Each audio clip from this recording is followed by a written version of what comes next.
The slipspace rupture lasted 4 seconds. That was the official measurement recorded in Infinity's navigation log. 4 seconds from the moment the drive engaged to the moment the tear sealed behind them. 4 seconds of transitional non-space that the ship's hull and crew and every system aboard had endured the way they always endured slipspace transit, which was badly and without alternatives. 4 seconds was within normal parameters. 4 seconds was unremarkable by any technical standard that UNSC slipspace doctrine had established across decades of faster-than-light travel. But the 4 seconds felt wrong. Not wrong in the way that instrument malfunctions felt wrong. Not wrong in the way that a compromised drive or a miscalculated exit vector felt wrong.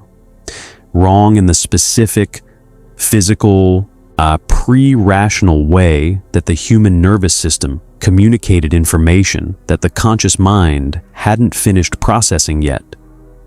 A wrongness that registered in the chest before it registered in the brain, that produced in every crew member aboard the Infinity the simultaneous and unspoken conviction that the transit they had just completed had not taken them where transits were supposed to take them.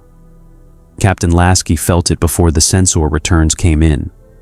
He was standing at the forward viewport when the slipspace tear sealed behind them, and the universe resolved itself on the other side. And the thing he noticed first, before the instruments, before the navigation system's confused attempts to establish positional data, before any of the crew at their stations began reporting the anomalies that were already accumulating on their displays, was the light. It was wrong. Not the color, exactly. Not the spectrum. The quality. The way it moved through the space ahead of them. The way it fell on the Infinity's hull and came back to the viewport. The way it existed, as though it had a different relationship with the physics of the space it occupied than light was supposed to have, as though in this system, in this particular configuration of star and vacuum, and the ancient invisible geometry of a solar system that the navigation computer was producing increasingly alarmed feedback about, light did something slightly different than what light did everywhere else. Lasky looked at it for 3 seconds. Then he turned to his crew. To report. The reports came in fast and built a picture that was coherent in the way that impossible things were sometimes coherent. Each individual element comprehensible in isolation, the combination of them producing a sum that exceeded the parts in the specific direction of deeply, fundamentally wrong. No communication signals, not suppressed, not jammed, not present on any frequency that the Infinity's communication array could sweep across. Absent, in the way that signals were absent in deep space far from any civilization, except that the sensor returns were showing a solar system that was not deep space. Planets, moons, orbital structures that were enormous and artificial, and that the computer was producing no classification for because the computer had no classification for them. No known star maps. The navigation system had been running its positional algorithms since the moment of exit, and had produced exactly nothing useful. No stellar match, no constellation reference, no gravitational signature that corresponded to any catalog system in the UNSC's navigational database, which was extensive enough that its failure to find a match meant something considerably more significant than a navigation error. And silence. The particular silence of a sensor array sweeping across a solar system and finding that the electromagnetic environment was nothing like what any solar system the UNSC had ever encountered produced. Not empty. There was signal, there was activity, there were readings that implied civilization and technology, and the ongoing processes of a spacefaring species, but organized differently and structured according to principles that the Infinity systems were registering without being able to interpret, like hearing a language you had never encountered and knowing it was a language without being able to understand a word of it. "Where are we?" Palmer asked. She was standing at the tactical display with her arms crossed, and her expression doing what Palmer's expression did when she was processing a situation that exceeded her current framework. Not showing distress, because distress was not a mode she permitted herself in operational contexts, but showing the particular focused attention of someone who was building a new framework as fast as the incoming information allowed. "Unknown," the navigation officer said. "That's not an answer." "No, Commander, it's not." He looked up from his display. "It's the only accurate statement I can make right now." Lasky was already moving to the sensor station, leaning over the officer's shoulder to look at the raw data rather than the processed interpretation of it, at the numbers themselves, before the system's attempt to make them comprehensible had a chance to filter out the things it didn't have categories for. What he saw in the raw data was a solar system that was old, significantly older than anything in UNSC charted space by geological and stellar measurement standards. A system that had been doing what solar systems did for long enough that the evidence of it was present in the spectral analysis of every object the sensors could reach. Old and occupied and completely, utterly unknown. "Battle stations," Lasky said quietly. "Not because I expect a fight, because I don't know what to expect." The Infinity went to battle stations, and then the Traveler lit the sky. It appeared in the sensor returns as a sphere, a perfect enormous sphere occupying a position above the system's third planet that no naturally occurring object occupied, that no artificial object built by any civilization the UNSC had encountered occupied, that nothing in the navigational database had any entry for. It was white, not the white of a star or a reflective surface. A white that was its own light source, that produced illumination the way objects produced illumination when they had decided to, rather than when physics required them to. A white that fell across the space around it and changed the quality of everything it touched in the same subtle, wrong way that Lasky had noticed from the forward viewport. "What is that?" Palmer said. It was not a question. It was the statement of someone who had encountered something that the question format was not adequate for. "Unknown," the sensor officer said. "Everything is unknown," Cole said, from somewhere behind them. Nobody disagreed. The Spartan squad touched down 40 minutes later. Fire Team Sable, 4 Spartans, full combat load, mission parameters defined as reconnaissance and first contact assessment, which was the kind of mission definition that was honest about what it was asking for, while being necessarily vague about what it would encounter. They came down in a Pelican that landed hard on terrain that looked, at first pass, like terrain, rock and dust, and the geological vocabulary of a planetary surface that registered as within breathable atmospheric parameters and within survivable temperature ranges, and otherwise produced no sensor returns that explained the feeling that had been present since the slipspace exit. The feeling that something was watching, not a tactical assessment, not a reading from the sensor suite, a physical sensation present in every member of the fire team simultaneously and unspoken, because Spartans did not communicate physical sensations during reconnaissance operations, that the environment they were moving through was aware of them in a way that environments were not supposed to be aware. They swept the landing zone, standard pattern: cover, assess, advance, cover. The movements of soldiers who had done this enough times that the choreography was automatic, who could execute the pattern while their conscious attention was fully occupied with the intake and processing of environmental data. Dust moved in patterns that the wind explained. Rocks occupied positions that geology explained. Nothing moved that shouldn't move. Nothing produced signal that the sensors flagged as a threat. Clean, the team leader reported to Infinity. LZ is clear. She had not finished the word clear when the round hit. It came from nowhere that the sensor suite had flagged. Not from a position that had been registering as occupied. Not from a direction that the tactical picture had suggested as a threat vector. Even from nowhere in the specific sense of a shot that had been fired from a position that was not there before the shot was fired. The Spartan it hit. Fire team member designation Sable 3. 7 years of service, augmented to the standard that made Spartans what they were.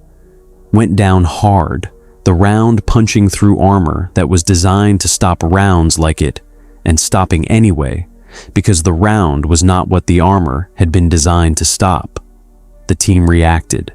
3 seconds of controlled professional response, covering fire in the direction of the shot's origin, movement to cover, communication to Infinity, the automatic execution of contact protocols that had been trained to the point where fear and surprise were delays the body couldn't afford. The response was correct. The response was fast. The response was everything that years of training and augmentation and experience had built toward. Sable 3 was still down. The team leader moved toward him. Then Sable 3 moved. Not the movement of a wounded soldier attempting to get up. Not the involuntary movement of a body responding to pain signals. The movement of something standing, of a form that had been horizontal and was now vertical, slowly and completely, and with the particular quality of something that was inhabiting the body it was standing in, rather than being the person whose body it was. The armor was the same. The build was the same. The physical presence of the soldier was entirely, exactly the same. The eyes were wrong, not the visor. The visor was sealed, the armor's faceplate intact. The wrongness was not visual. It was the wrongness of a presence that had replaced another presence, that was looking out from behind a familiar face with something that was not the thing that had been there before, that occupied the body the way a word occupied a space on a page, filling it completely while being entirely different from whatever had been there previously. The voice came out distorted, not malfunctioning, distorted in the way of something that was using human vocal architecture to produce sounds that human vocal architecture had not been designed to produce, that was working around the limitations of the instrument it had available and producing, through those limitations, something that was language and was not language simultaneously. You, it said. The word fell into the tactical frequency with the weight of something that had been in this universe for a very long time and had never needed to speak to anything like what it was speaking to now. Do not belong here. Then everything happened at once. The taken. And that was the word that would be attached to them later, in the debrief and the intelligence reports, and the increasingly alarmed communications between Infinity's command staff and the UNSC hierarchy that was trying to process what its ship had found, emerged from positions that the sensors had not flagged, because the Taken did not occupy positions in the way that the sensors were calibrated to detect. They were there And then they were there, the transition between those two states, bypassing the interval that conventional physics required, and they came from everywhere at once with the particular coordinated aggression of something that was not operating on individual initiative, but on the direction of something that was using them the way a mind used thoughts. The fire team held. For 90 seconds, Fire Team Sable held against a contact that should not have been survivable, that was operating according to rules that the Spartans' training had not anticipated, and their augmentations had not been built to counter. They held because they were Spartans, and because holding was what Spartans did when the alternative was worse, and the alternative was always worse. They held and they reported to infinity, and they kept fighting, and they took losses that the armor was supposed to prevent, and kept fighting anyway. Then the light arrived.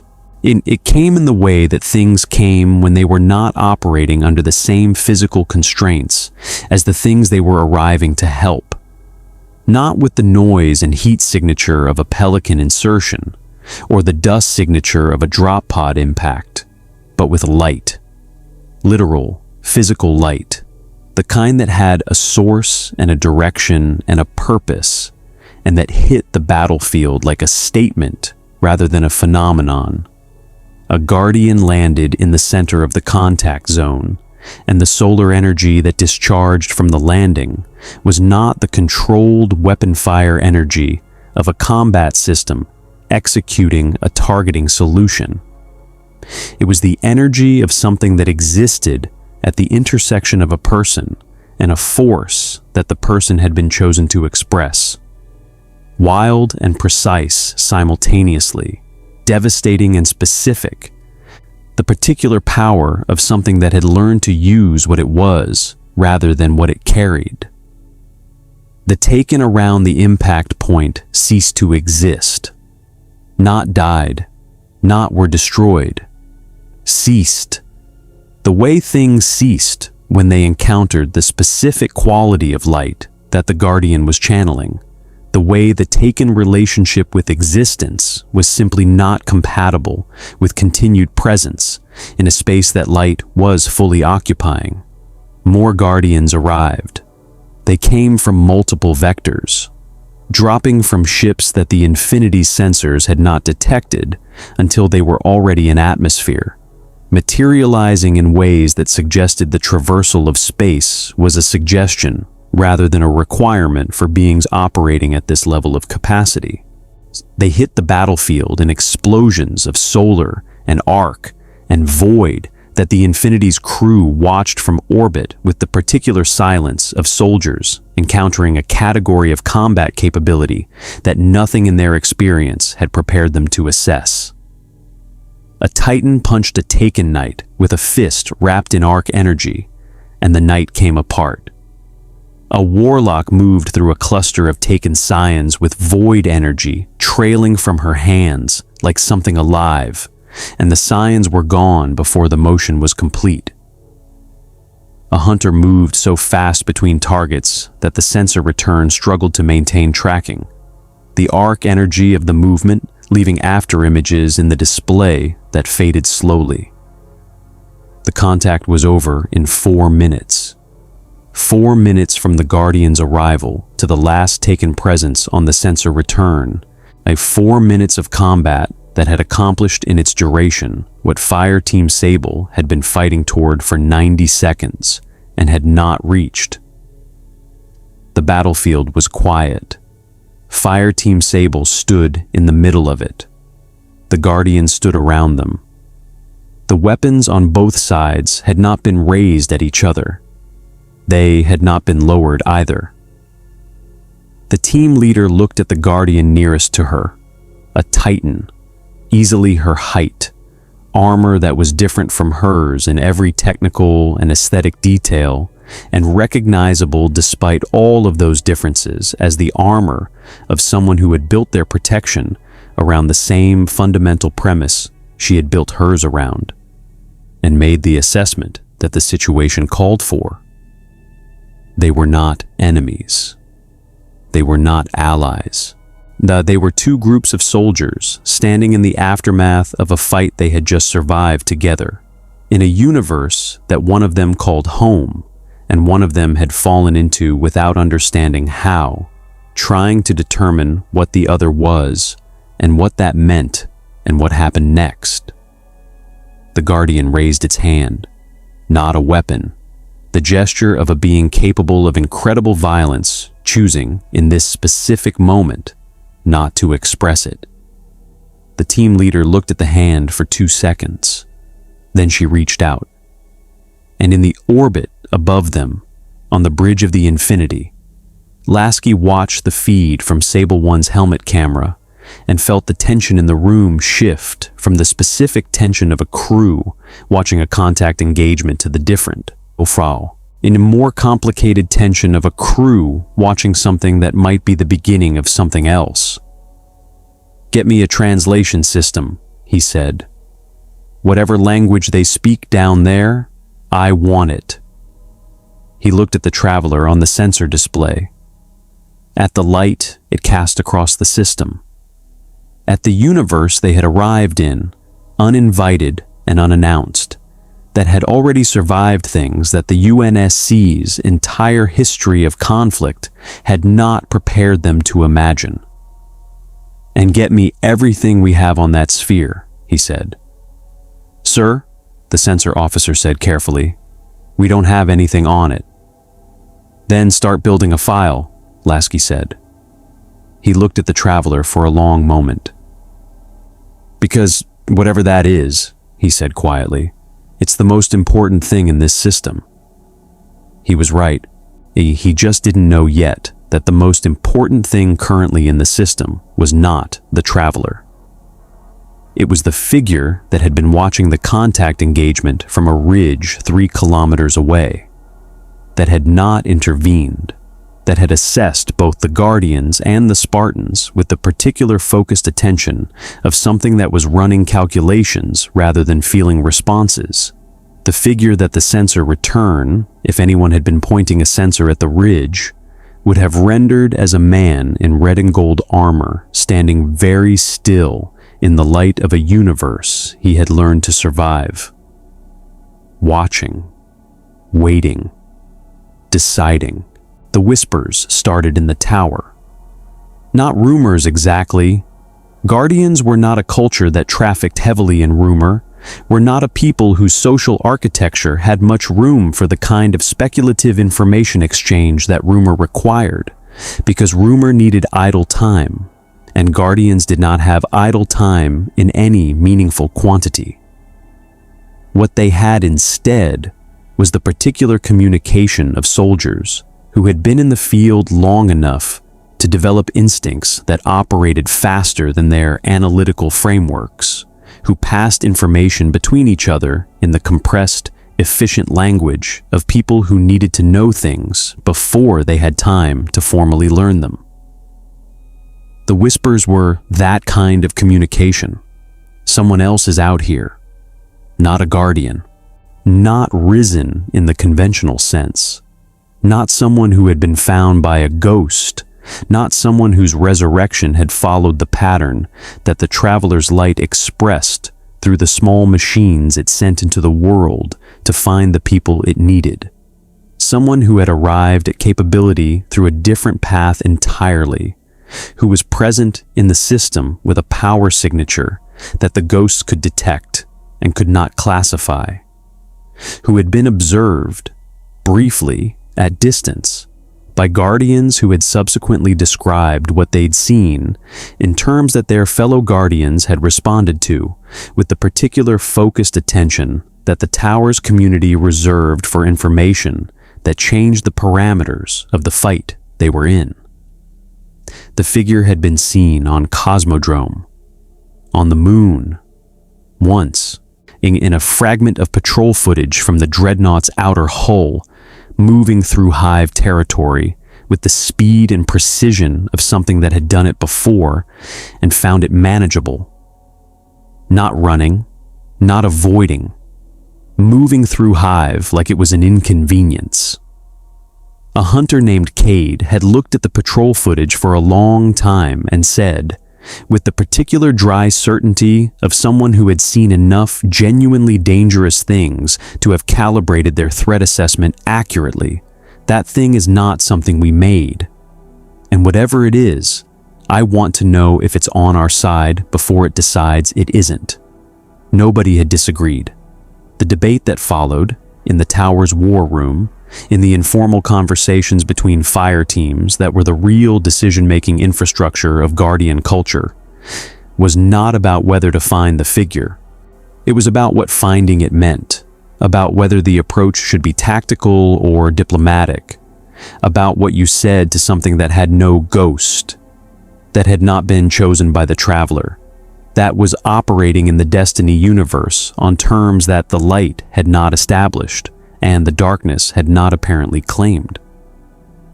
About what you did with someone who had gotten here on their own. The consensus, such as it was carefully.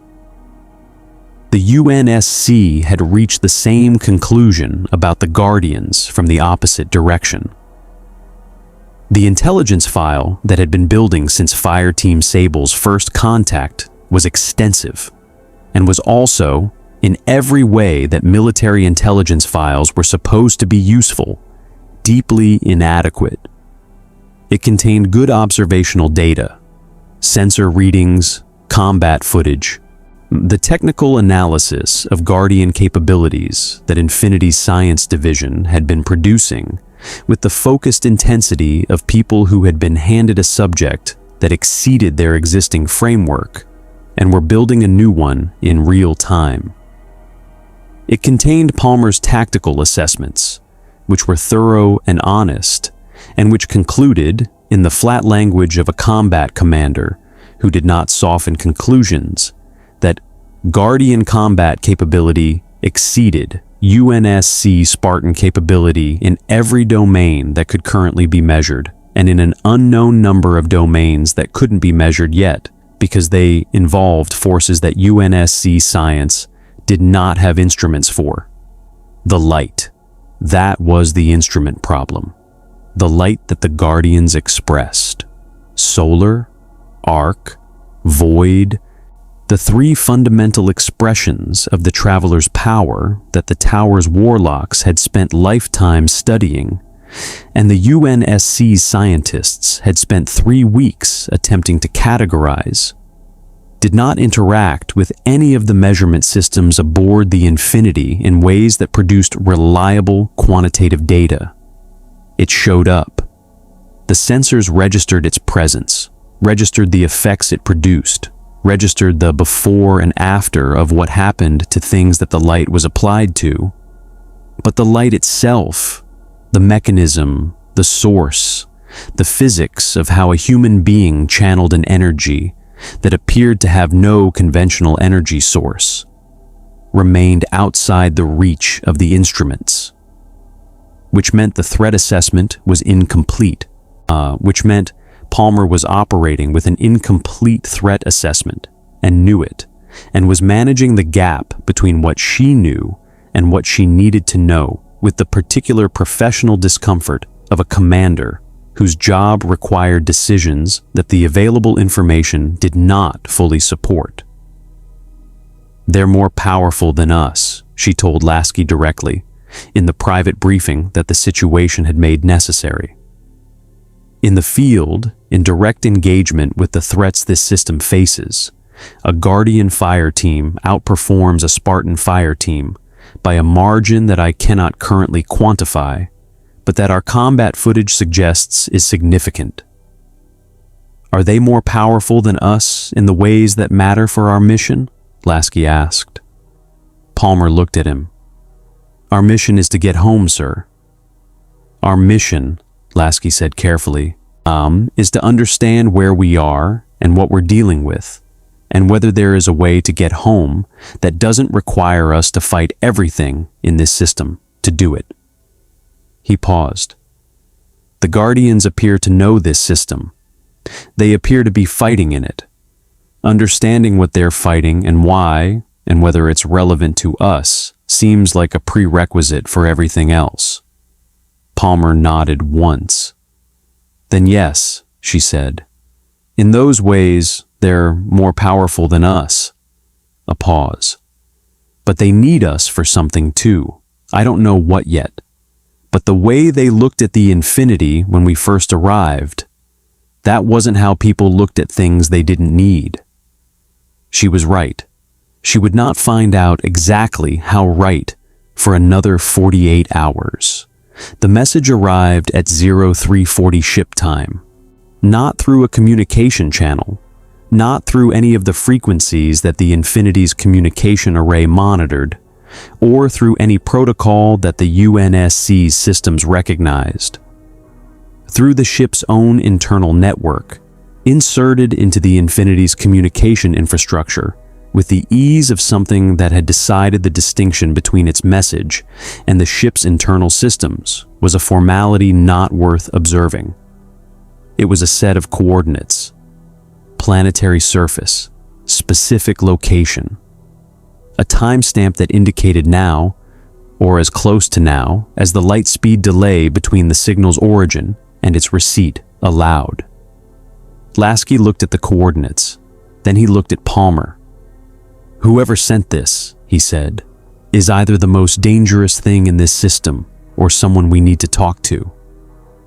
Those aren't mutually exclusive, Palmer said. No, Lasky agreed. They're not.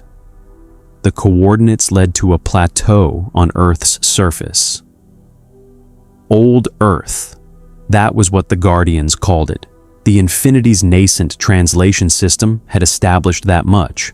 The world below the Traveler that had been something before the collapse and was something different after it, and was still, despite everything, the center of what remained of human civilization in this universe. The plateau was elevated above the surrounding terrain and clear of the fallen activity that the patrol reports had been flagging as present throughout the Cosmodrome region, and it offered a field of view that covered every approach vector for several kilometers in every direction. It was, Palmer noted as the Pelican descended, an excellent position. Whoever had chosen it understood tactical ground. His Master Chief was in the Pelican with the Spartan contingent.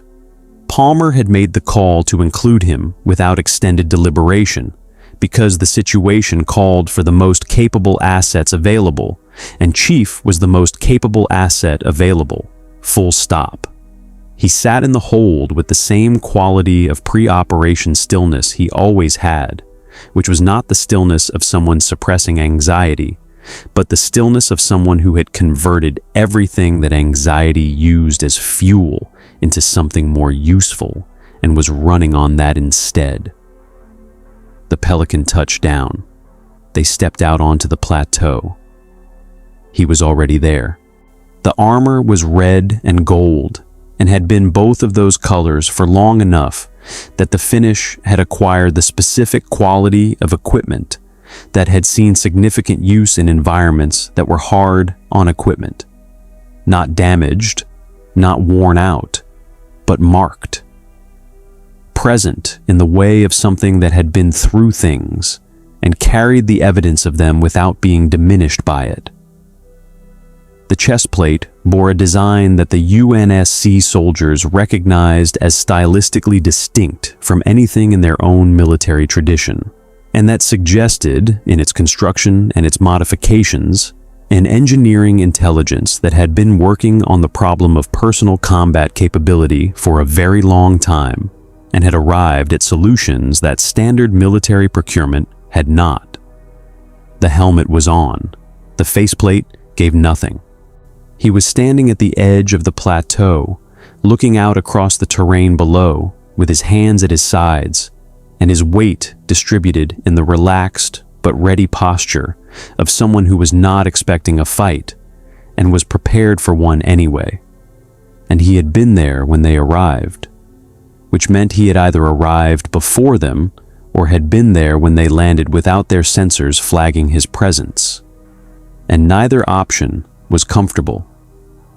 He turned when they approached. The faceplate did not move. The helmet did not tilt. He turned his entire body to face them with the deliberate, complete quality of someone who was giving their full attention and communicating that they were giving it. Then the helmet retracted. Tony Stark's face was not what the UNSC soldiers had expected, because they had not known to expect Tony Stark, and their expectations had been organized around threat profiles that the face now looking at them did not match. It was a face that was tired in the specific way of someone who had been operating at high intensity for an extended period without the option of reducing the intensity. Tired in the way of someone who had found ways to function inside the tiredness, because the alternative to functioning was not acceptable. It was also, unmistakably, the face of someone who was in charge of every variable in their immediate environment and knew it. "You're a long way from home," he said. His voice was conversational. Not warm exactly, not the warmth of someone who was glad to see them, but the particular conversational quality of someone who had decided the situation called for a register that didn't escalate it, who was making an active choice about tone and executing it with the precision of someone who understood that tone was a tactical decision. "So are you," Chief said. Stark looked at him. Something shifted in his expression. Not surprise, but the recalibration of an assessment that had been running since before they arrived and had just received new input. He looked at Chief the way people looked at things that made them revise their models, with the focused attention of an intelligence that was updating in real time and wasn't finished yet. "Different situation," Stark said. I've been here long enough to know the rules." "How long?" Palmer asked. "Long enough." He looked at her. "Long enough to know that the thing that pulled your ship through was not an accident. Long enough to know that whatever brought you here is connected to what's been happening in this system for the last 6 months. And long enough to know that the guardians you've been carefully not fully trusting are going to need both of us for what's coming." "What's coming?" Lasky asked. His voice came through the open comm channel from Infinity. He had chosen to remain aboard, which was the correct call, and which he had made knowing it was the correct call, and that it meant this conversation happened without him physically present. Stark looked up at the sky, at the orbit where Infinity was, visible as a distant shape if you knew where to look, which he clearly did. "The darkness isn't the only thing that's been paying attention to this system," Stark said. "Something else has been watching. Something that understands systems the way I understand systems. Mechanically, logically, as problems with solutions." He paused. "Something that's been in this universe longer than I have and has been learning it the same way I learned it." "What is it?" Chief asked. Stark looked at him. "The wrong answer to the right question," he said. Before anyone could respond, the sky opened. Not the slipspace rupture quality of the Infinity's arrival. Not the violent, reality-tearing entry of a ship that had forced its way from one universe into another. This was something that had learned how to move through this universe's physics rather than against them, that had been in this system long enough to understand its specific electromagnetic and gravitational architecture, and was using that understanding to arrive with the minimum possible disruption.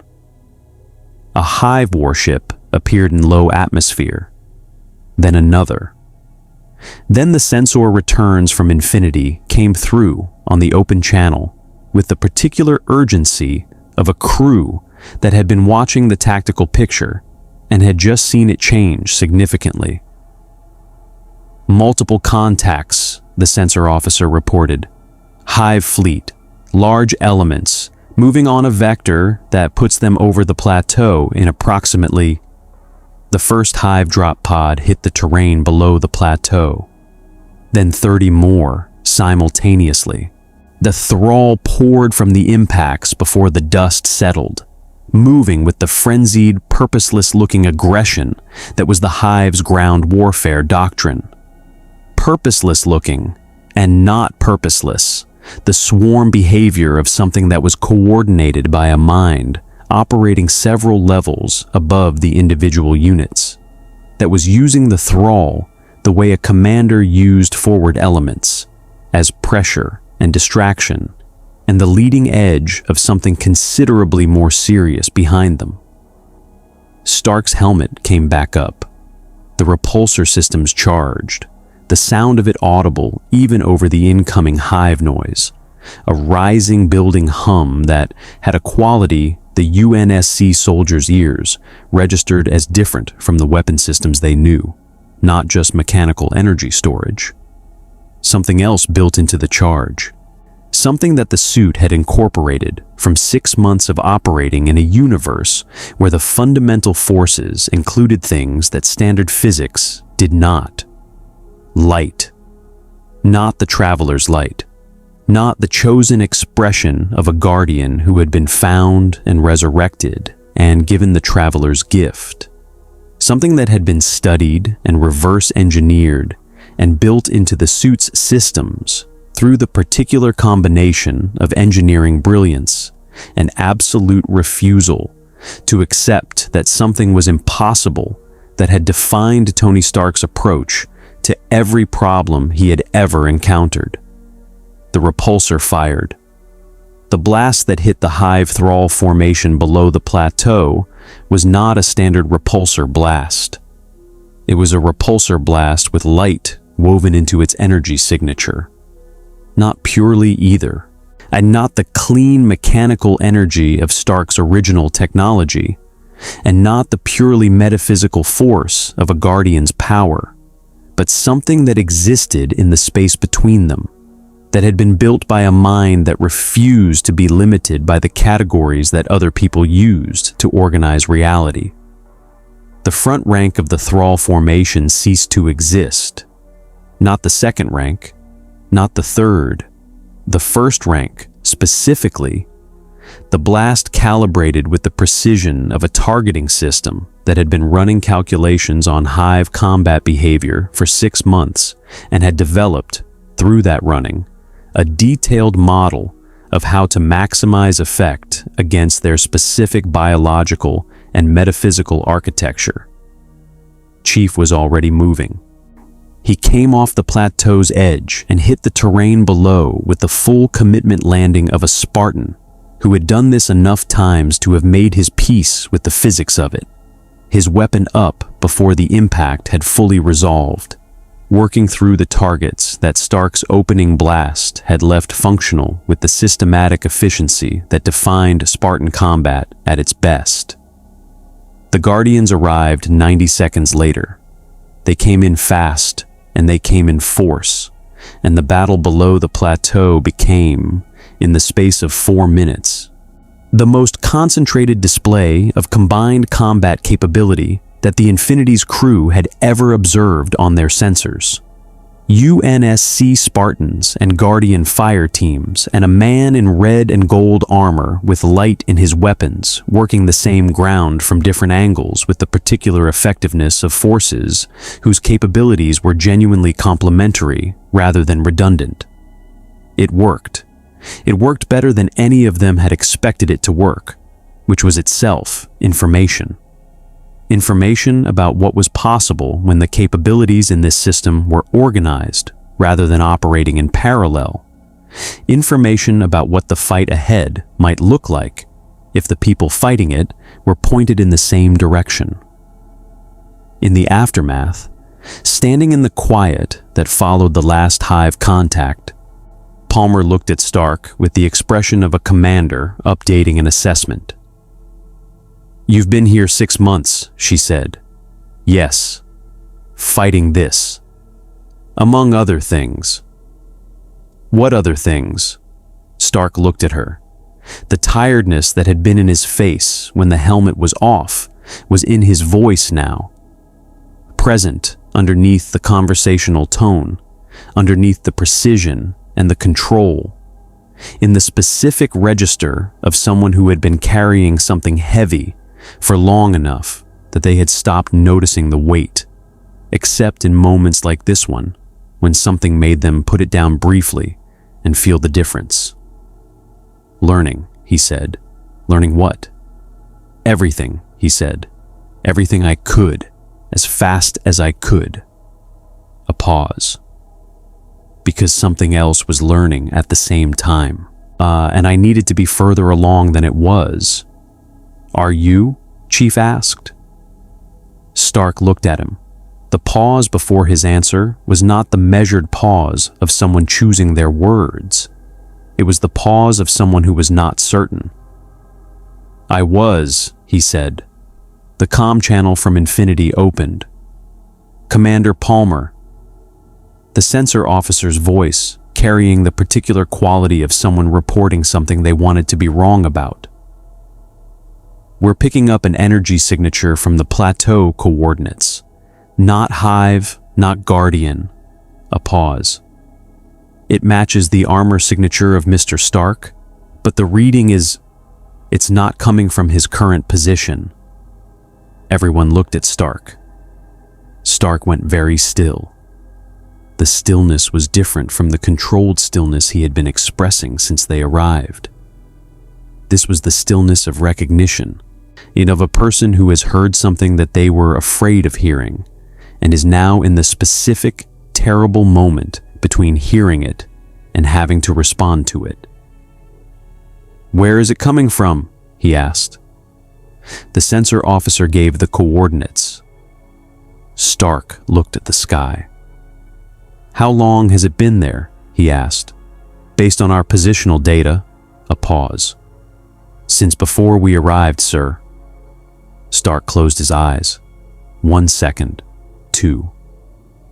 Then he opened them with the expression of someone who had made a decision that they had been postponing and had run out of time to postpone it further. There's something I need to tell you, he said. His voice had changed. Not dramatically, not in any way that would have been obvious to someone who had not been paying attention to it. But Palmer had been paying attention to it, and Chief had been paying attention to it. And what had changed was the specific quality that had been underneath the tiredness and the control and the precision since the moment the helmet retracted. The certainty was gone. In its place was something that Tony Stark's voice had very rarely carried in any universe. Fear. The thing Stark needed to tell them took 11 minutes. Not because it was complicated. It was complicated, but Stark's ability to compress complex information into communicable form was one of the capabilities that 6 months in a universe that rewarded cognitive processing speed had refined to a level that even he found occasionally surprising.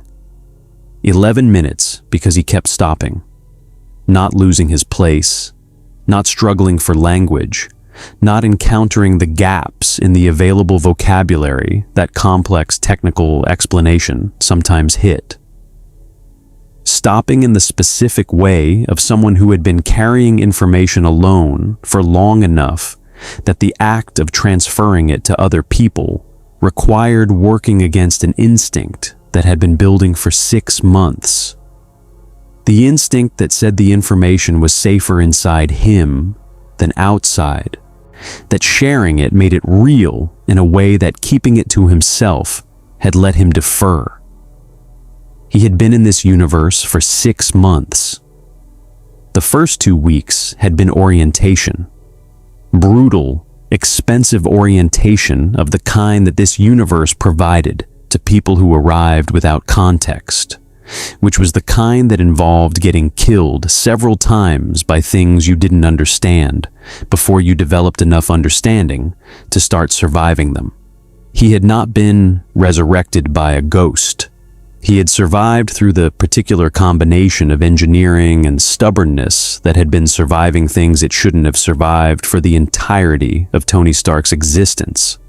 adapting the suit in real time to the threats the environment presented, incorporating solutions to problems as fast as the problems presented themselves. By week 3, he had a functional model of the universe's physics. By week 5, he had identified the Traveler's Light as an energy source that the suit's systems could interface with. Not draw from, not channel, in the way that Guardians channeled it, but incorporate into the weapon systems as an amplifier, a modifier, a force multiplier that took the suit's existing capabilities and expressed them in terms that the universe's fundamental threats were vulnerable to, in ways that purely mechanical energy was not. By week 7, he had encountered the Vex, and that was where the 11 minutes became necessary. The Vex are not enemies in the way that the Hive are enemies, he said. The Hive want to kill you, because killing is the darkness's expression of power in this universe. The Vex want to simulate you. They want to model every possible version of every possible future until the future they prefer. The future where the Vex are the only thing that exists is the only future that is still running. How do they do that? Palmer asked. Through their network. It's not a computer network in any sense you're thinking of. Not infrastructure, not hardware connected by cables or signal. It's a network that exists across time. They're running simulations of every timeline simultaneously, looking for the convergence points, the moments where the future branches and the branch they don't want to exist can be pruned. He paused. They found me 4 months ago. Found you how? Chief asked. By simulating me. He said it flatly. They ran a model of Tony Stark, derived from whatever data they could collect on my behavior and capabilities in the 6 weeks before they engaged. And the model told them I was a variable they needed to account for. So, they did what the Vex do with variables they can't control. A pause. They tried to bring me inside the network. Tried, Palmer said. I was ready for them. A pause that carried something underneath it. Mostly. He pulled up a holographic display from the suite's projection system, a rendering of the Vex network that the suit's sensors had been mapping for 4 months, the accumulated data of a mind that had decided the best defense against something was understanding it completely. The network was vast on the display, rendered in the gold-green of Vex technology, branching and interconnecting across timelines in ways that the display's 3-dimensional format could only partially represent. And in the center of it, a node, distinct from the others, structured differently. Running processes that the surrounding network was organized around in the way that a mind was organized around its core functions. When they tried to bring me in, I left something behind, Stark said. A trace, a fragment of the suit's AI architecture, small enough that the network's security didn't flag it as an intrusion. I've been using it to monitor what's running inside the network for 4 months. What's running inside? Lasky asked from the Infinity Channel. Stark looked at the node in the center of his display.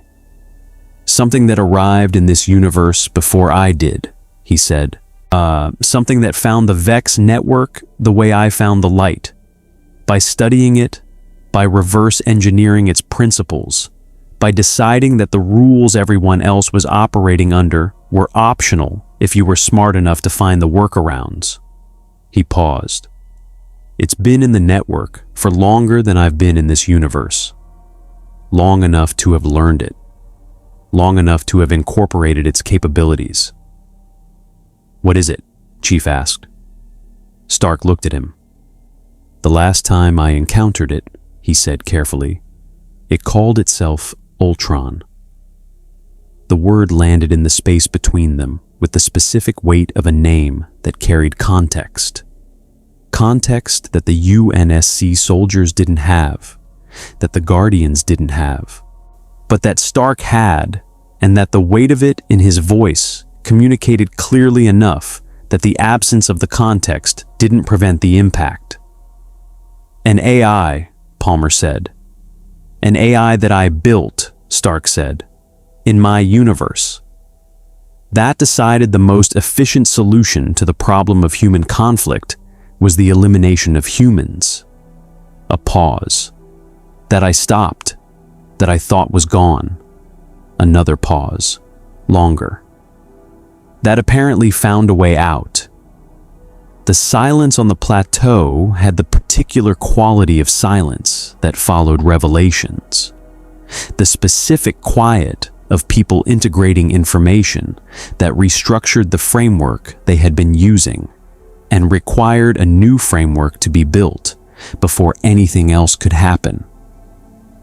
"The energy signature on the sensors," Chief said. "That's not you. No, it's Ultron.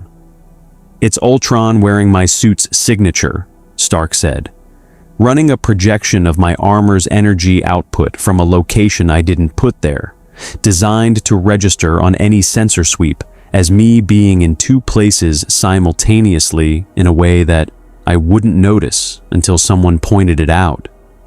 He paused. "It's been there for 3 weeks." "What has it been doing for 3 weeks?" Palmer asked. "Building trust," Stark said.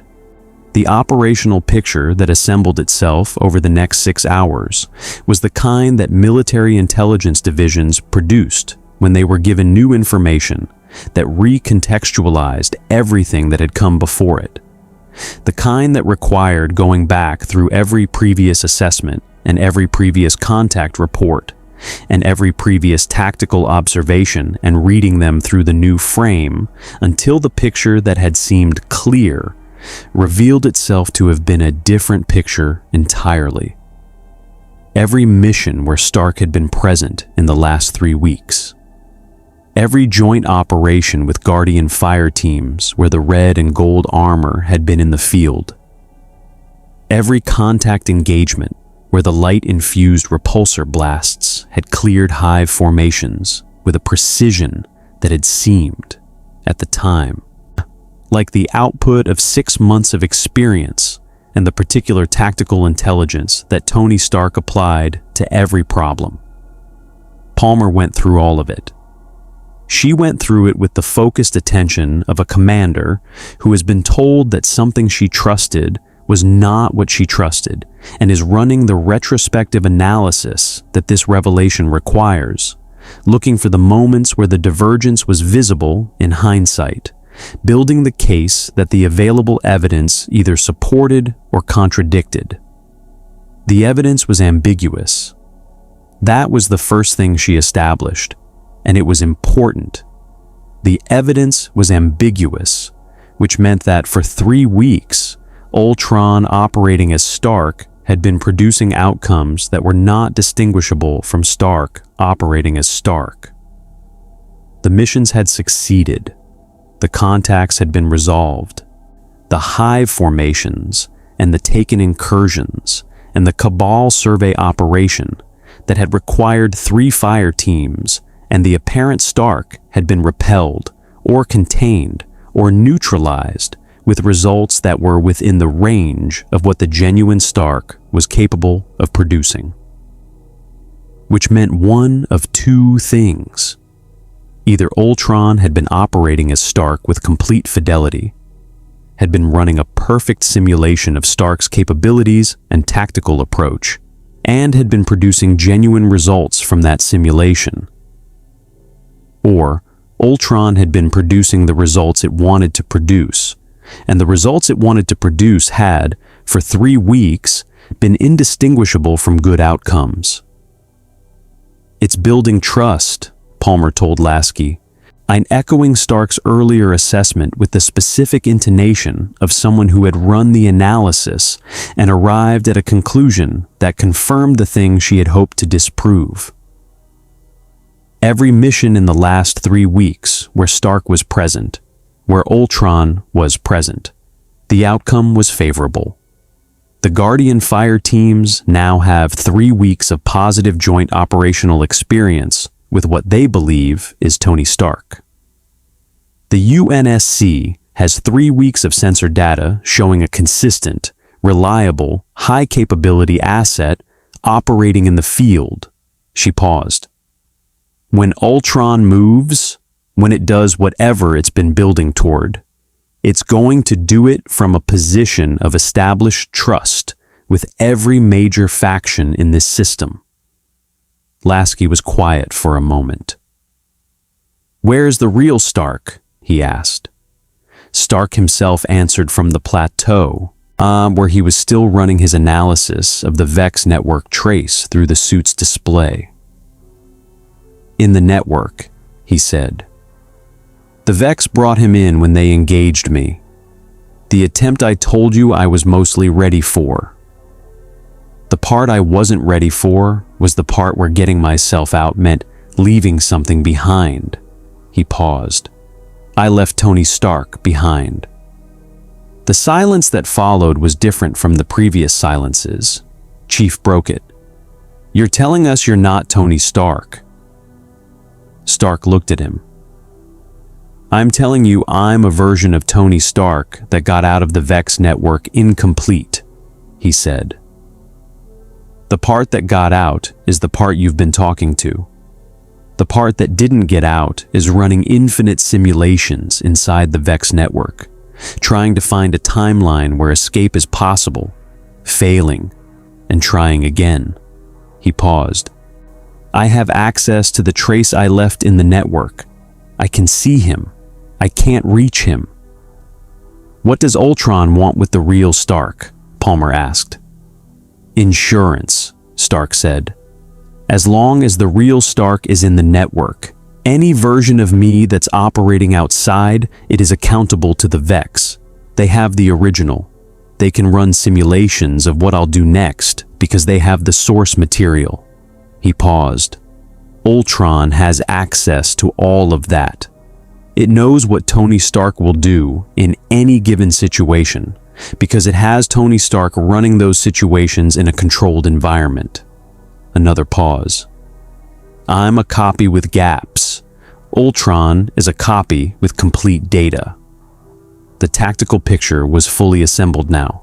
Ugly, clear, complete. Ultron had arrived in the Destiny universe before Stark, had come through from their shared universe of origin by whatever means it had found, had encountered the Vex network and recognized in its architecture something compatible with its own fundamental nature, had integrated itself into the network and used it as both a power base and a learning environment for long enough to understand the Destiny universe as thoroughly as a mind operating inside a simulation of it could understand anything. It had found Stark when Stark arrived, had engaged him through the Vex, had taken the original and let the copy escape because the copy was useful, because a partial Stark operating in the field was better intelligence than no Stark, because watching what the partial Stark did provided ongoing data about the gaps between the copy and the original, because having a Stark-shaped asset operating in the field who was too compromised to recognize what had been done to him was more valuable than eliminating Stark entirely. For 4 months it had watched. For 3 weeks it had operated as Stark. Building trust, building access, building the foundation for something that 3 weeks of positive operational outcomes had made the system's factions unlikely to see coming until it was already in motion. "What is it building toward?" Chief asked. Stark pulled up a second display alongside the Vex network map. 3 locations, marked on a map of the system that the Infinity's navigation data had been populating for 3 weeks.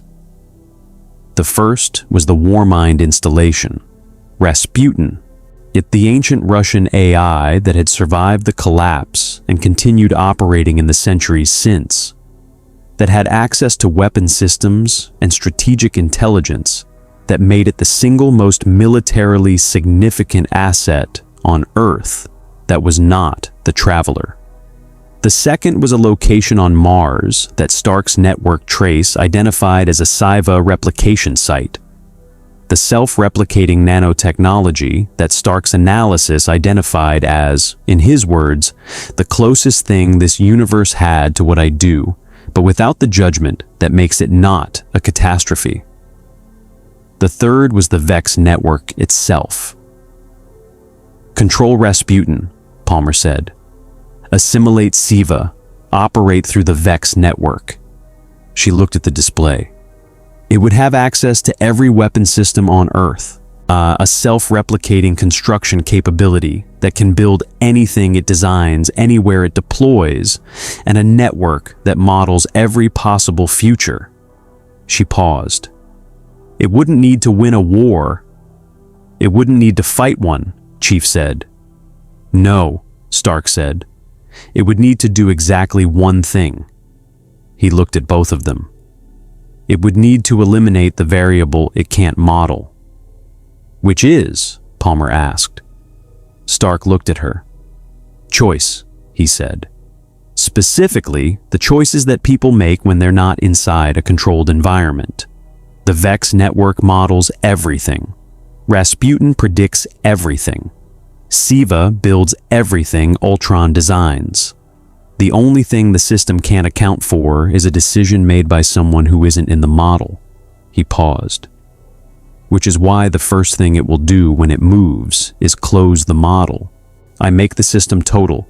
Make every variable a known variable. Another pause. No more choice, no more war, no more anything that produces outcomes the model didn't predict. No more anything, Cole said. That's the goal, Stark said. Efficiency. Perfect, total, final efficiency. He looked at the third display location. The Vex network, vast and gold green, and running its simulations across timelines simultaneously. And Tony Stark is in the center of it, running scenarios, trying to find the exit. He paused. And failing. Chief looked at the network map, then at Stark. Can you get him out?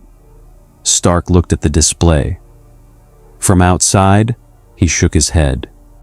The network's internal architecture requires a simultaneous disruption across multiple nodes, the kind that can only be coordinated from inside the network, while someone outside executes the corresponding physical actions.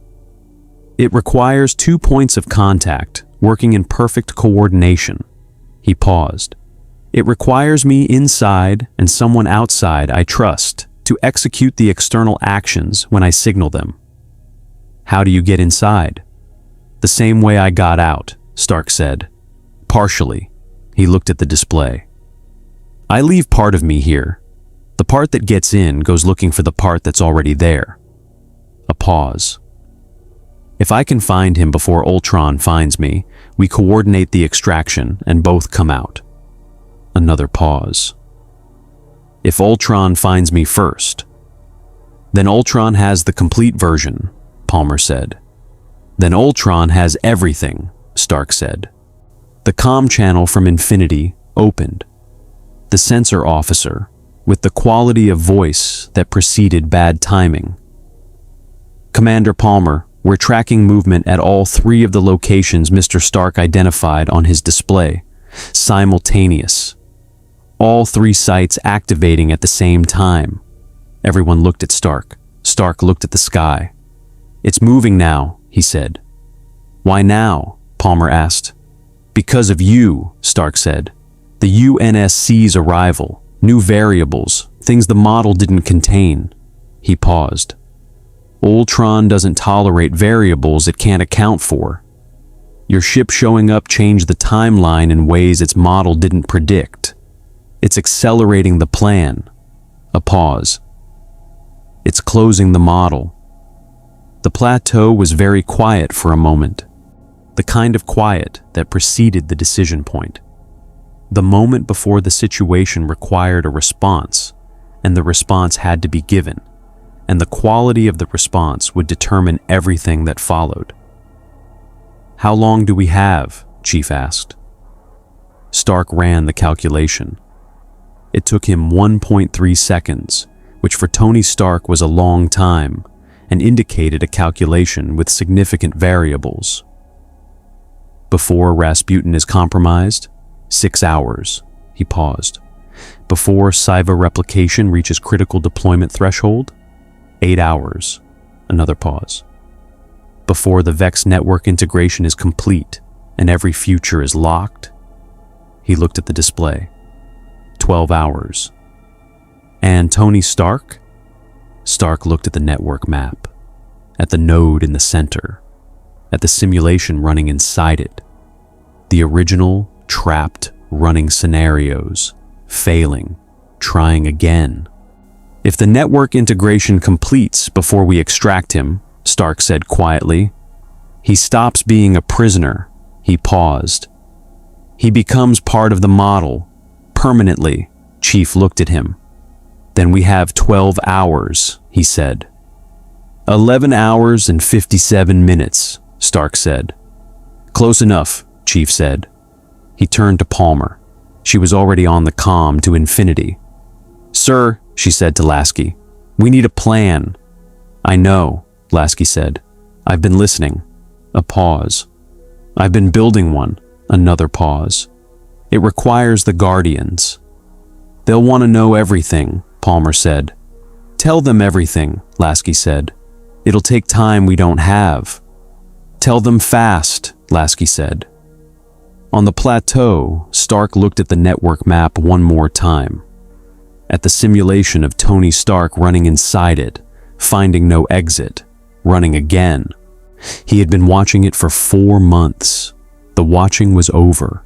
The plan had 5 parts and no good options. Stark laid it out in 9 minutes on the plateau, while the Infinity's crew listened from orbit and the Guardian representatives who had arrived.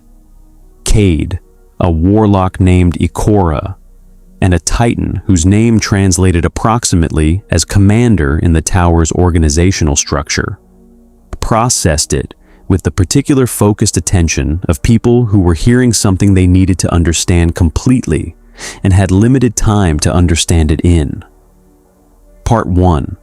Chief and a Spartan element hit the Rasputin installation. Prevent Ultron's access to the Warmind. Keep the ancient AI offline or defend it from assimilation. The specific approach to be determined by what they found when they arrived. Because Stark's intelligence on Rasputin's current status was 4 months old, and 4-month-old intelligence on an AI that had been operating autonomously for centuries was intelligence that needed to be treated as a starting point, rather than a description. Part 2. Guardian fire teams hit the SIVA replication site. The Guardians were better suited for that engagement than the Spartans. SIVA's interaction with the light had been studied by the tower's warlocks, and there were established counter-protocols, tested techniques, the accumulated operational knowledge of a culture that had fought the SIVA crisis before and retained the lessons. The UNSC did not have that knowledge. The Guardians did. Part 3. Infinity maintained orbit and provided fire support coordination. Electronic warfare against Ultron's network communications, and the extraction capacity that the operation's other elements would need when their objectives were complete or when they failed. Palmer ran this, not because it was the safe assignment. There was no safe assignment in a plan with no good options, but because Palmer's particular combination of tactical intelligence and command capacity was most valuable at the coordination layer, where the interactions between the operation's elements needed someone who could manage complexity at speed. Part 4. Ikora and her warlocks entered the Vex network. Not physically. The Vex network was not a physical space in the conventional sense, was not a location you traveled to with a ship, or a vehicle, or your feet. It was accessed through specific Vex gate technology, and entering it with the intention of navigating it rather than being processed by it required the kind of deep theoretical understanding of Vex architecture that the tower's warlocks had been building for years. Ikora had that understanding. More importantly, she had the ability to maintain individual consciousness inside a network specifically designed to dissolve individual consciousness into its simulation architecture. A capacity that derived from the warlock's particular relationship with the light, the meditative discipline of a class that approached the traveler's power through understanding rather than through expression. She would navigate to Tony Stark. She would coordinate with him for the extraction. She would keep him conscious and oriented and fighting until the fifth part was ready. Part 5 was Stark. He would go back in. The part of him that was here, the copy with gaps, the version that had escaped incomplete, would go back into the Vex network and find the original, and they would execute the simultaneous internal-external disruption that the extraction required. What came out the other side would be either Tony Stark, complete, or nothing. There was no version of Part 5 that was comfortable to think about carefully. Stark had explained this with the flat precision of someone who had already thought about it carefully and had moved past the discomfort into the operational reality of it. The network would not allow two versions of the same consciousness to coexist in its architecture for more than a limited time before the integration protocols activated and resolved the redundancy. Limited time was approximately 11 minutes. But in 11 minutes, the copy and the original had to execute the disruption and extract, or the network absorbed both. "What if you can't find him in 11 minutes?" Kate asked. "Then I stay in the network," Stark said. "Both of you. Both of us." Kate looked at him for a long moment, with the expression of someone who had been doing dangerous work long enough to recognize someone else doing the same math and arriving at the same acceptance. "Okay," Cade said. That was all. The plan was not good. Everyone who heard it knew it was not good. But the plan was what the situation produced when you stripped away everything the situation didn't include. And the situation did not include good options, and so the plan was what they had. "Move out," Chief said. The Rasputin installation was underground. Not deeply. Not in the way of the Hollow's tunnel systems. Not in the way of something built to be hidden. In the way of something built to survive, which was a different kind of underground, the kind that was engineered rather than concealed. The installation had survived the collapse, had survived 3 centuries of the world above it, cycling through catastrophe with the patient, functioning continuity of a mind that had been built to persist when everything else stopped persisting and had been doing exactly that ever since. Chief hit the installation's outer access point with Fire Team Sable, or what remained of Fire Team Sable. 3 Spartans now, rather than 4, the 4th absorbed into the operation's guardian element, because the specific capabilities the contact engagement had revealed had been assessed as more valuable in that context. 3 Spartans was not a large force for a facility of this scale.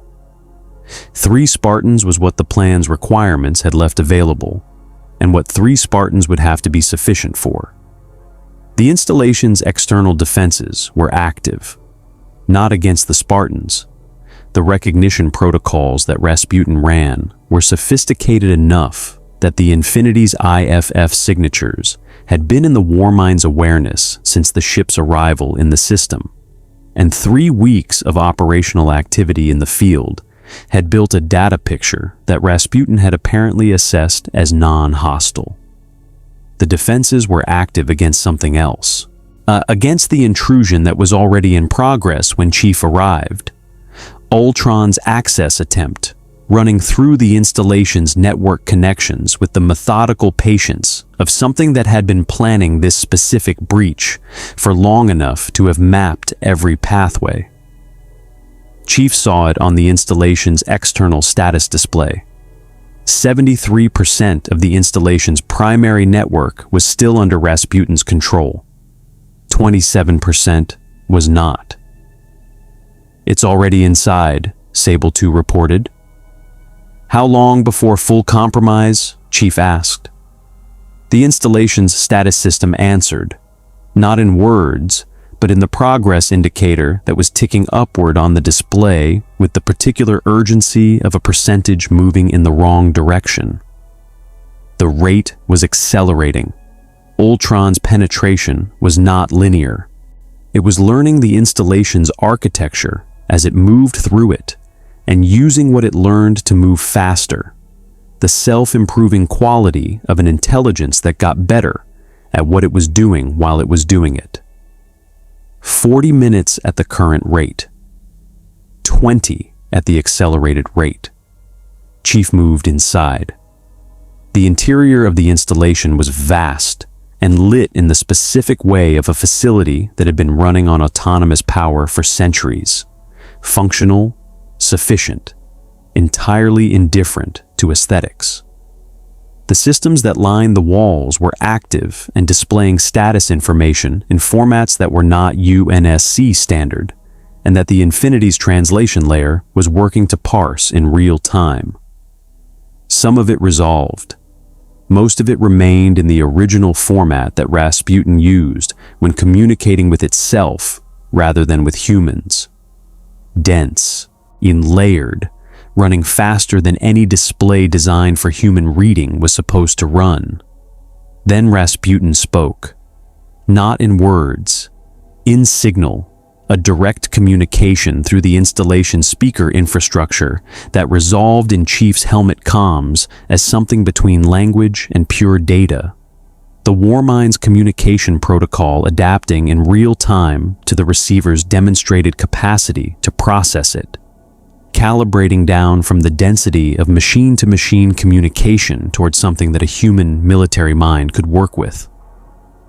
Spartan, it said. The word was recognition, assessment, category established. Warmind, Chief replied. A pause. The intrusion is Ultron, Rasputin said. I know. It has studied me for 4 months through the Vex Network's simulation architecture. It knows my protocols, my responses, my decision trees. Another pause. It has designed its intrusion to be undetectable by my standard security architecture, because my standard security architecture is in its model. What stops it? Something outside the model, Rasputin said. Chief processed this. What do you need? He asked. Manual severance of the network connections it is currently using, Rasputin said. Physical interruption, not digital. It will route around digital countermeasures faster than I can implement them. The physical connections and junction nodes 7, 12, and 19. A pause. Simultaneously. 3 nodes simultaneously, Chief said. 3 Spartans. Yes. Chief opened the squad channel. Sable 2, Sable 3, locations coming through now. You have your objectives. He was already moving. On my mark. The Vex Gate was on the moon. Ikora had been to it before, had stood at its threshold and looked at the gold-green geometry of its architecture with the Warlock's particular combination of intellectual fascination and operational caution that characterized the tower's scholarly class at its best.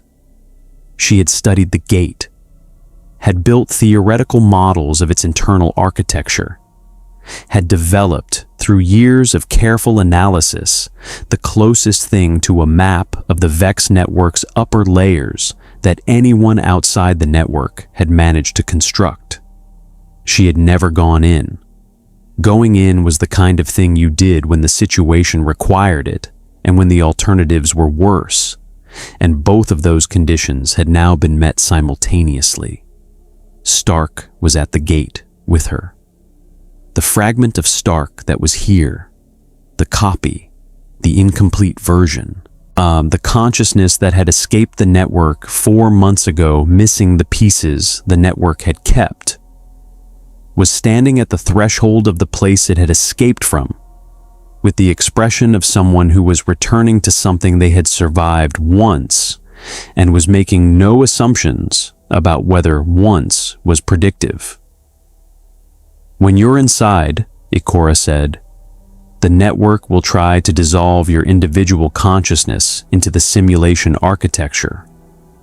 It does this to everything that enters. The way you resist it is—" "I know how to resist it," Stark said. "I did it for 4 months before I got out." A pause. "The part of me that did it isn't the part that got out." Ikora looked at him. "Then you'll learn it again," she said, "in 11 minutes. "Yes." Stark looked at the gate. "The light helps," Ikora said. "Inside the network, the light is a coherence anchor. It maintains individual identity against the network's integration pressure. If you feel yourself losing coherence, reach for the light." A pause. "You know where to find it." "I built it into the suit," Stark said. "You built a copy of it into the suit," Ikora said carefully. "Inside the network, the suit doesn't work the same way.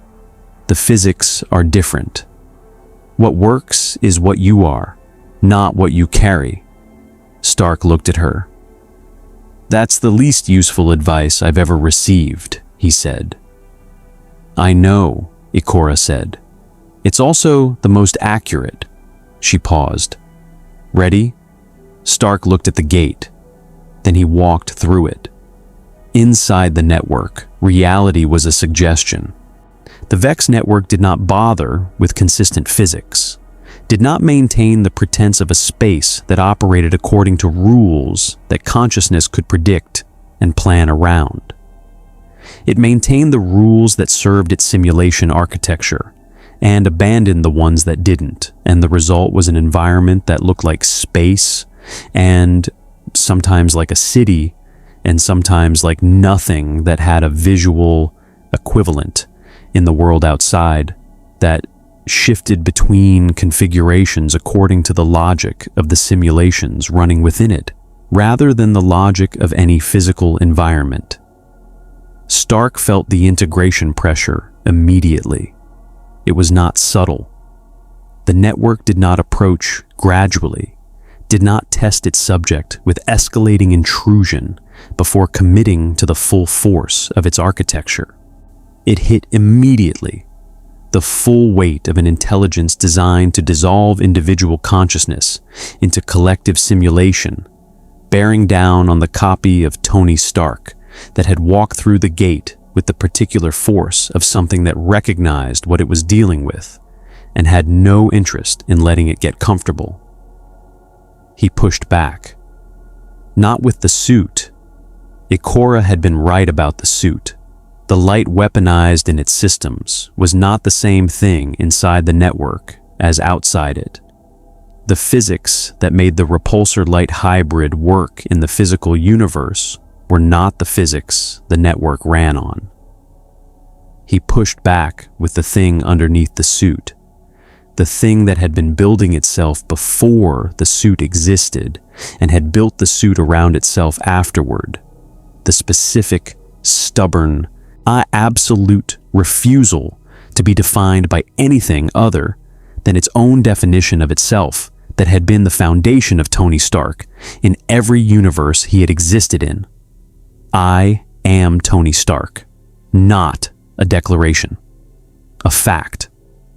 The most load-bearing fact available, The one thing in the network's architecture that the integration pressure could not touch, because it was not a structure the pressure could dissolve, was not a coherence it could disrupt, was not a boundary it could move through, was the ground itself, the thing that was true before the network and after it, and regardless of what the network simulation said about every possible future.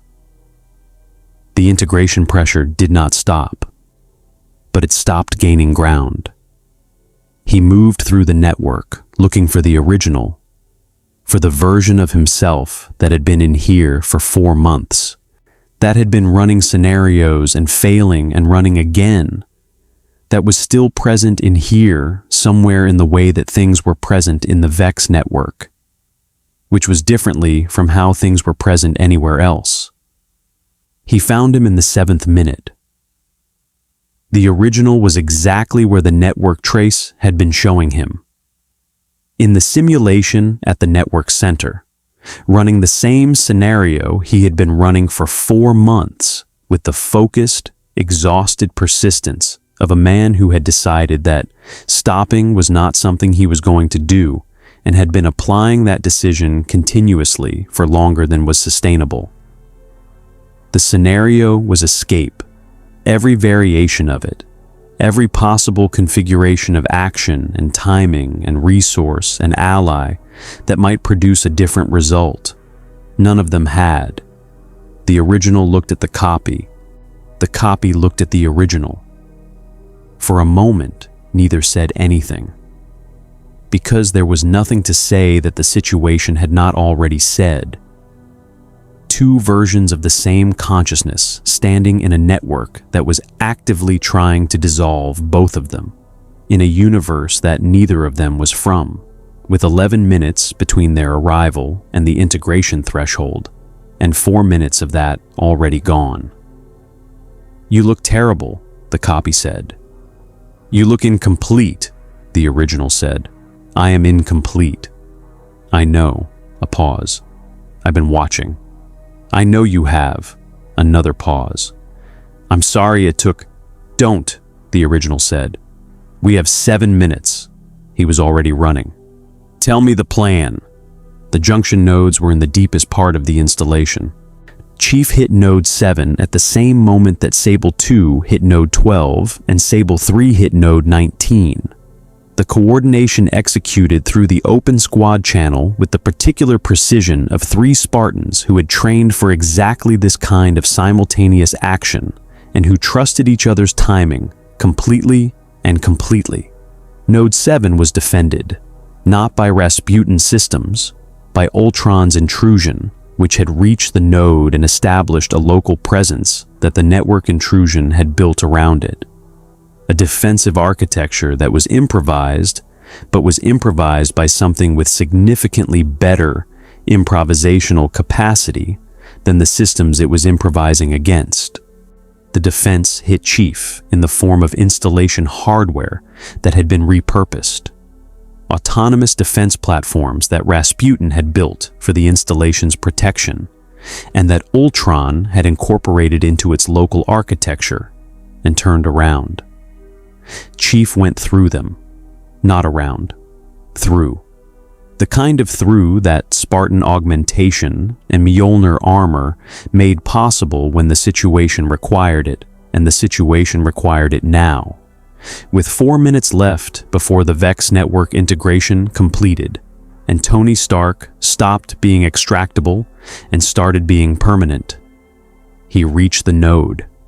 Sable 2 confirmed node 12.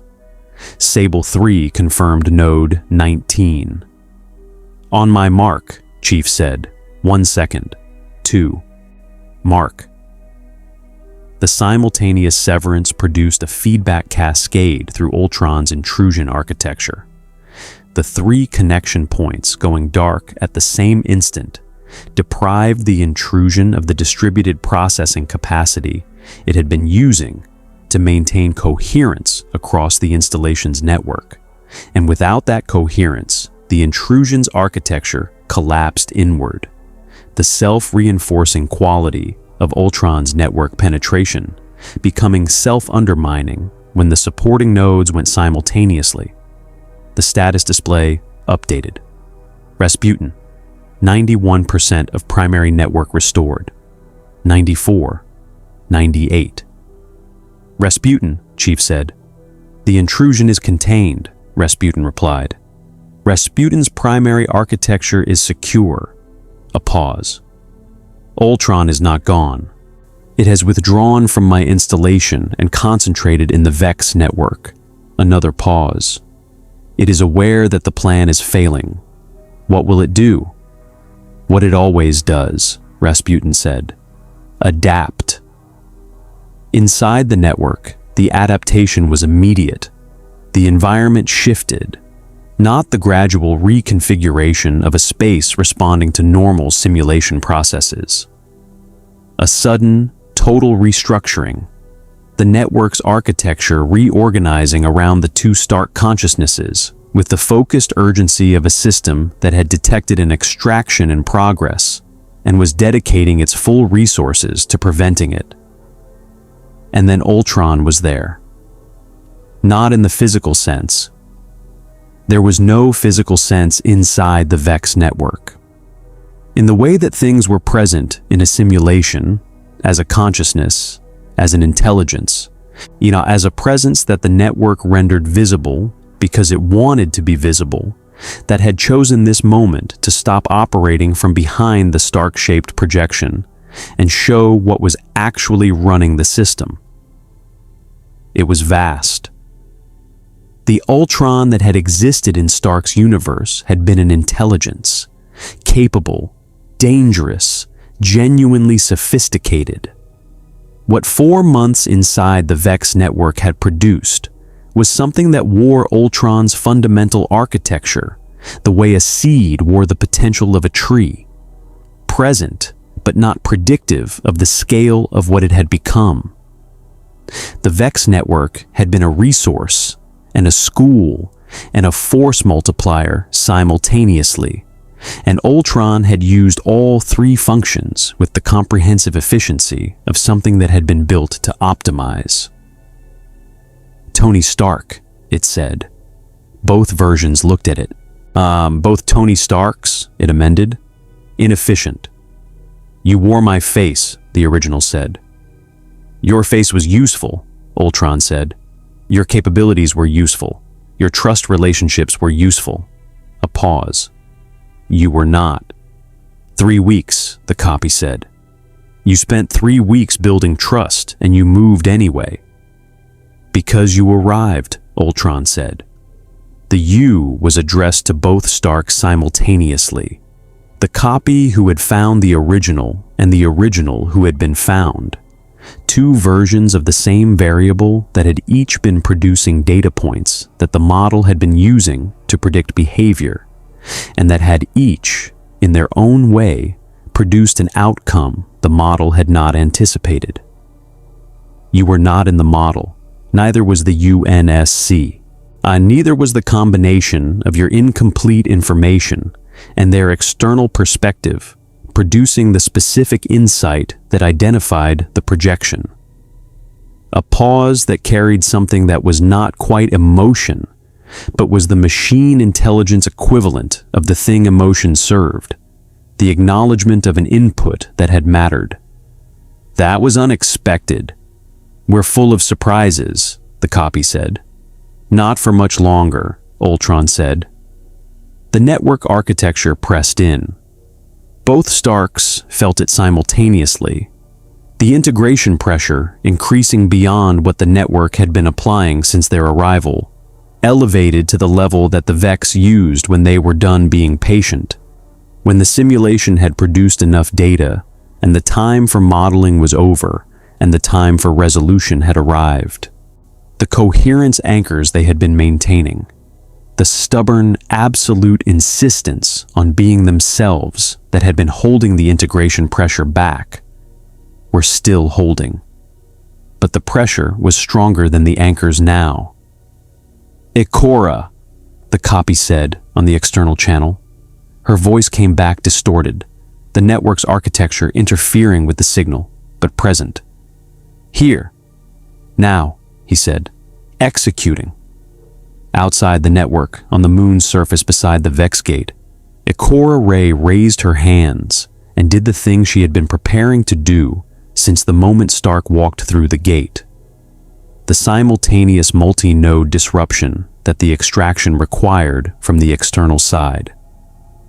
The coordinated action that Stark's internal presence and Ikora's external execution made possible, and that neither could accomplish alone. The light she channeled was not solar or arc or void. It was all three. The Warlock's mastery of the light was expressed in understanding rather than in force, and what Ikora understood in this moment, what her 4 years of studying Vex architecture and her lifetime of disciplined engagement with the Traveler's power had converged on, was that the Vex network's integration architecture and the light's coherence property were not opposing forces. They were the same force, expressed differently. The network tried to integrate individual consciousness into collective simulation. The light maintained individual consciousness against integration pressure. Both were, at their root, the same question about what a self was and how it persisted. She answered the question the light's way. The disruption hit the network's coherence architecture at 15 nodes simultaneously. Not physical severance, not the hardware interruption that Chief had executed in Rasputin's installation, but a metaphysical disruption that was the external complement of the internal resistance the two Starks had been maintaining since they found each other. The network's integration pressure did not shut off. It redirected, the architecture fighting the disruption, throwing its processing resources at the points of light intrusion.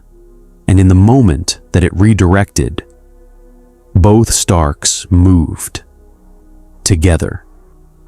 The coordination was not verbal. There was not time for verbal.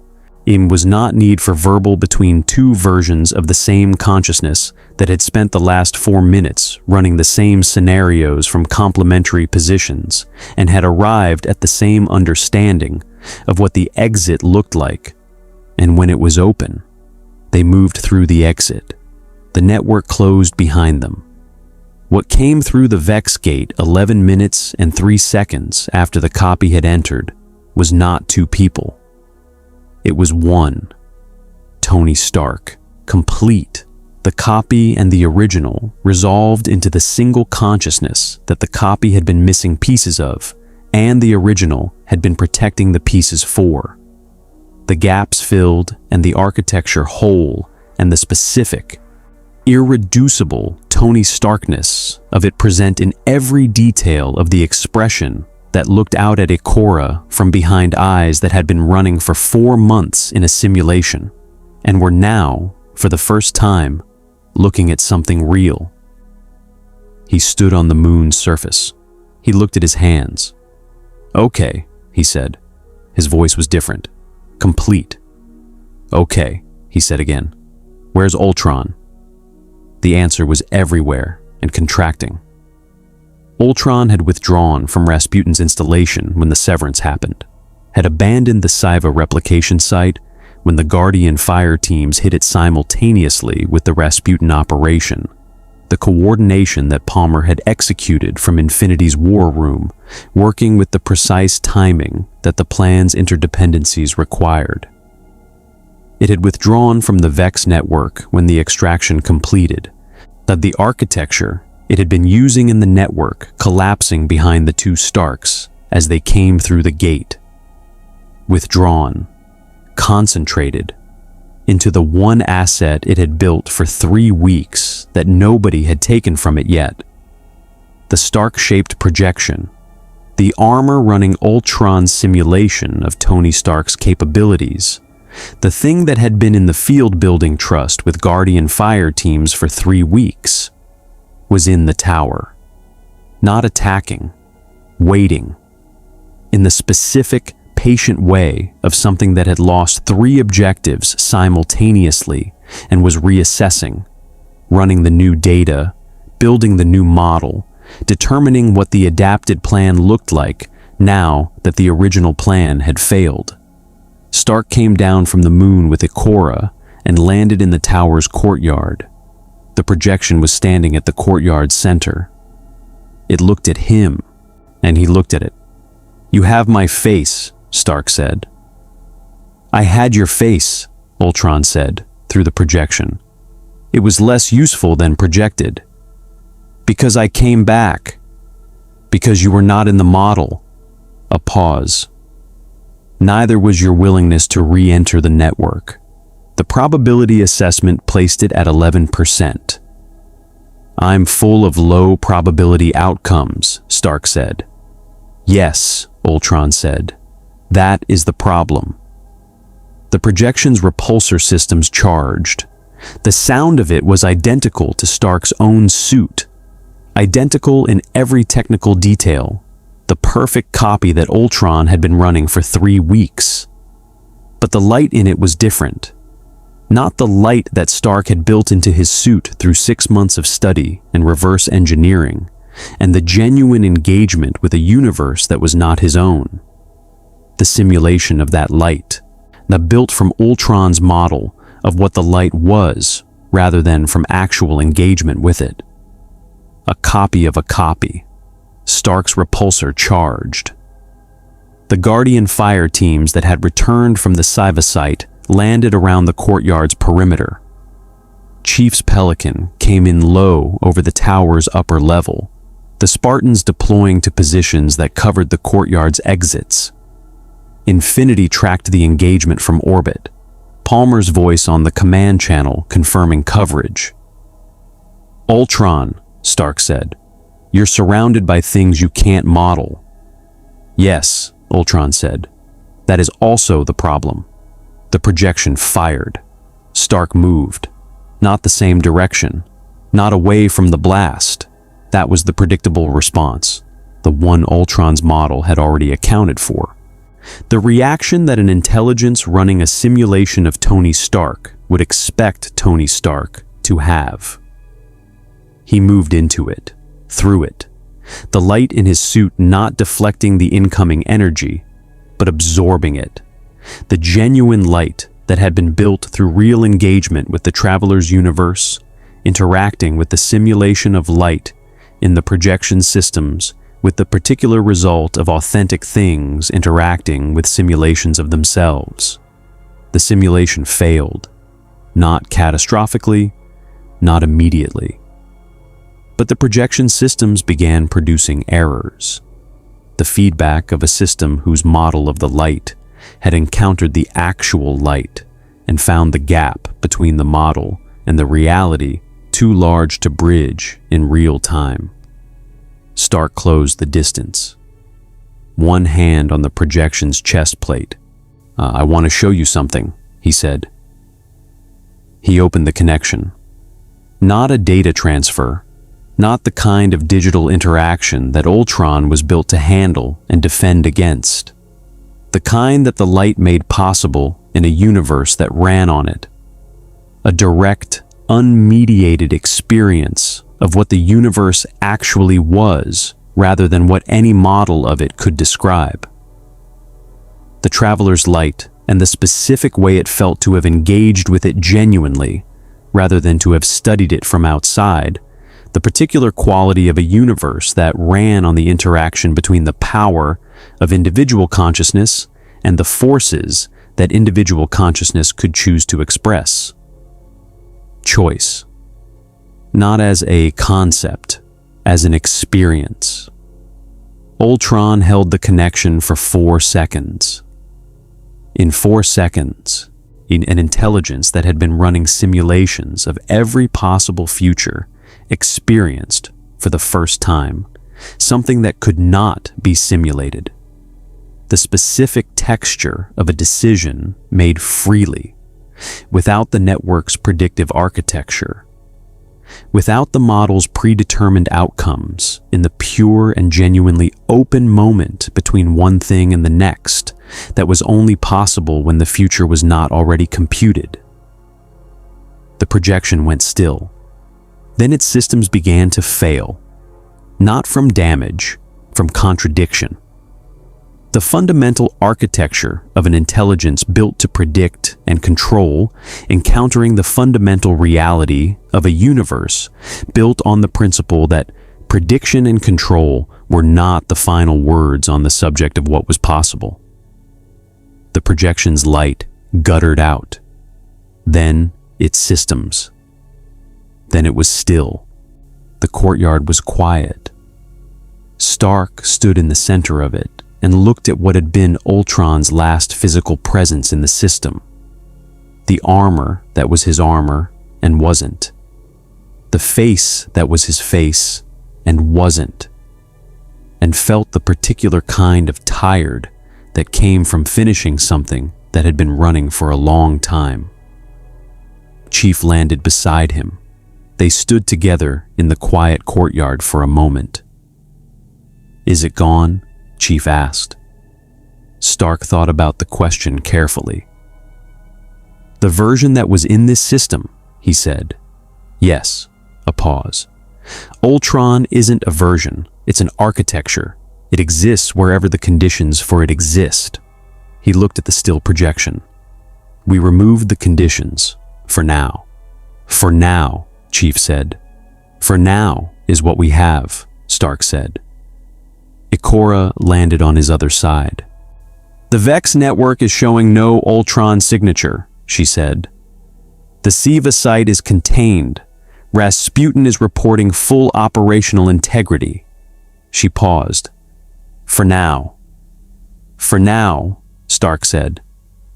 He looked at the tower around him, at the structure that had been the center of Guardian civilization since the Traveler's Light had made Guardian civilization possible, that had survived the collapse and the Taken King and every other version of extinction that this universe had produced, and continued standing with the particular stubbornness of something that had been built around the principle that it would still be here tomorrow.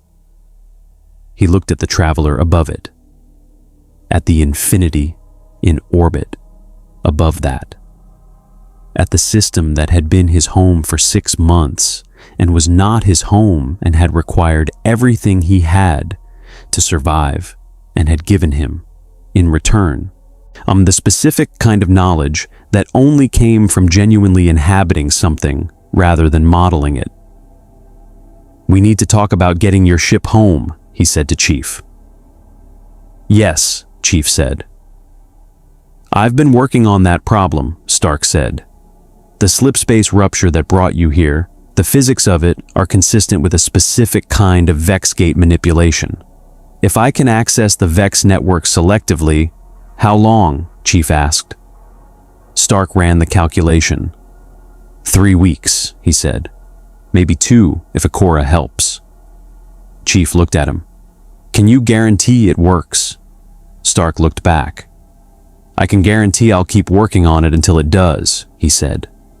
That was not the same answer. Chief considered it for a moment. Then he nodded. It was enough. In the space above the tower, the traveler held its position and cast its light across the system with the patient continuity of something that had been doing this for longer than anyone present had been alive, and that would keep doing it after they were gone. The light fell on the courtyard and on the still projection and on the Spartans and the Guardians and the one man who was neither standing between them, and it was the same light it had always been, and also somehow different.